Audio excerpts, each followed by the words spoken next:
Devant la façade de ce resto étoilé du Petit Sablon, un bel espace pavé. Alors pourquoi pas y installer une dizaine de tables? Ce chef va en faire la demande, même s'il n'est pas entièrement convaincu que cela fonctionnera. Si le temps est beau, autant mettre des clients, mais évidemment, dans un carrefour, il y a des camions, des bus, des trams qui passent. Il faut mettre des protections, je veux dire au moins une vitre, pour que les clients mangent dans une atmosphère un peu agréable. À l'intérieur de son établissement, il devra passer de 36 à 14 couverts pour pouvoir respecter les règles sanitaires. Pas rentable évidemment.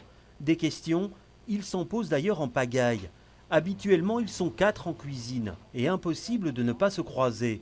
Et même en salle, l'espace sera compté. Vous voyez bien, j'ai beaucoup d'espace. Malgré ça, ça cause des problèmes. Pourquoi? Parce qu'il y a certaines tables où il n'y a pas le 1,50 m. Est-ce que le couloir du garçon doit être à 1,50 m? Et il y a beaucoup de paramètres qui rentrent en compte.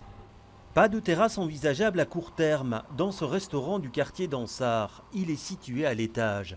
La formule table d'hôte qu'il offre, la gérante peut aussi l'oublier pour l'instant.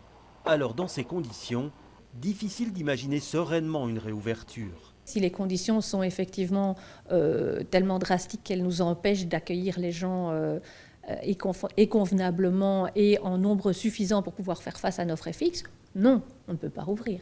La rentabilité, elle espère l'augmenter grâce à un service de livraison.